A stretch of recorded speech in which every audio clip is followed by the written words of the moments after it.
Saudara, sektor pelancongan dilihat menjadi antara penyumbang utama kepada pertumbuhan ekonomi negara dengan hampir 15% disumbang kepada keluaran dalam negara kasar KDNK. Sektor ini bukan sahaja berjaya menjana pendapatan lebih 72 bilion ringgit setakat ini, malah ia juga menyediakan lebih 1.7 juta peluang pekerjaan. Melihat kepada potensi sektor pelancongan ini, sebuah syarikat hartanah STG Property Management Berhad mengambil peluang mewujudkan sebuah taman tema air di Melaka yang berkonsepkan pusat peranginan yang berteraskan destinasi resort bersepadu. Untuk itu, kita ikuti laporannya bersama wartawan Salihah Salih.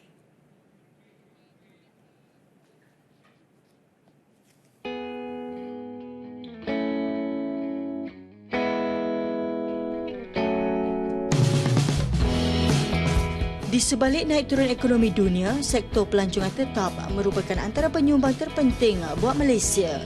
Setakat ini, ia menjadi penyumbang terbesar ke-6 ekonomi negara atau hampir 15% kepada keluaran kasar dalam negara. Sektor ini bukan sahaja berjaya menjana pendapatan lebih 72 bilion ringgit setakat ini, malah menyediakan lebih 1.7 juta peluang pekerjaan. Potensi pertumbuhannya yang memberangsangkan itu turut menarik usahawan tempatan untuk terus berkecimpung dalam bidang ini. Antaranya adalah Datuk Dr. Alex Tan Siong Seng yang juga pengasas syarikat hartanah iaitu STG Property Management Berhad. Istimewanya, idea pembangunan yang dimajukan beliau turut menggabungkan industri pelancongan dengan hartanah. Hasilnya wujudlah taman tema air dengan gaya pusat peranginan. Sebelum ini saya pertama projek ialah Rufus Morit International Resort dekat Bantin. Sebelum perancangan projek ini di tahun 2006 kita dapat banyak information yang projek yang di screening Selangor dia tak dapat satu resource atau pantai yang bagus untuk pelancong. Setelah beroperasi beberapa tahun, Taman Tema Air Golf Course Morit Banting Selangor yang dibangunkannya menjadi pencetus kejayaan apabila mendapat sambutan luar biasa daripada kalangan pelancong tempatan dan luar negara. Biarpun berdepan dengan pelbagai cabaran, Datuk Alex yang juga anak jati dari Kelang Selangor ini mempunyai rekod manis pribadi apabila berjaya menyelesaikan lebih 20 projek tertangguh akibat krisis ekonomi dalam tempoh 24 bulan. Kejayaan itu juga menjadikan beliau antara perancang jualan dan penasihat terulung kepada lebih 100 buah syarikat pembangunan hartanah lain. Pengembangan ini juga sekaligus memberi motivasi kepada beliau untuk terus mengorak langkah ke hadapan bagi menjayakan misi pembangunan pusat peranginan atas hartanah yang diambil alih. Di Melaka Super, projek ini tenggeram. Serupa dia banner dari 2005 jika saya tak rasa hanya operate tak sampai 3 tahun totally abandoned. Sebab projek ini yang saya suka ialah beginning plan yang mula-mula ini dia betul-betul satu resort tapi market tak fokus. Dia original plan dia adalah satu semua apartmen naik dia di tengah-tengah semua dek. Yang kami nampak ini satu peluang. Projek terbaru yang beliau jayakan adalah Taman Tema Air Antarabangsa yang dikenali sebagai Melaka Gold Coast International Resort atau MGCIR. Projek yang dibangunkan ini secara tidak langsung menempatkan syarikatnya sebagai salah satu peneraju dalam membangunkan taman-taman tema air di Melaka. Buat negeri Melaka sendiri, kewujudkan taman-taman air sebegini sekaligus menjadikannya suatu tarikan istimewa kepada pelancong dalam dan luar negara. Pun begitu, setiap perniagaan pastinya tidak lekang daripada cabaran yang perlu ditempuhi. Since from MH 370, memang kita pelancong dari luar negeri kurang. Dan GST isu, consumer tak cukup wang spend, customer loss. Dan ISU memang ganggu kita.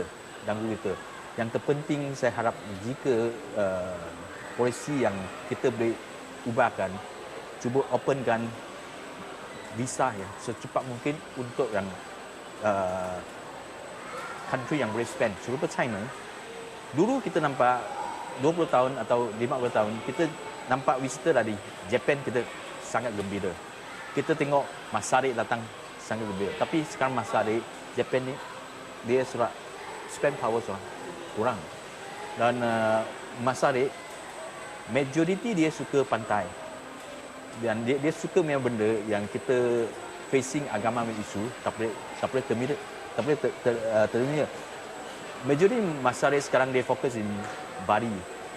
Dia fokus dari Thailand, dari Indonesia punya pantai.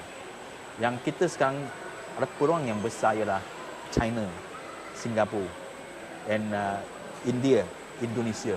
Yang ini yang kita boleh dapat pelancong banyak. Tapi polisi yang kita penting ialah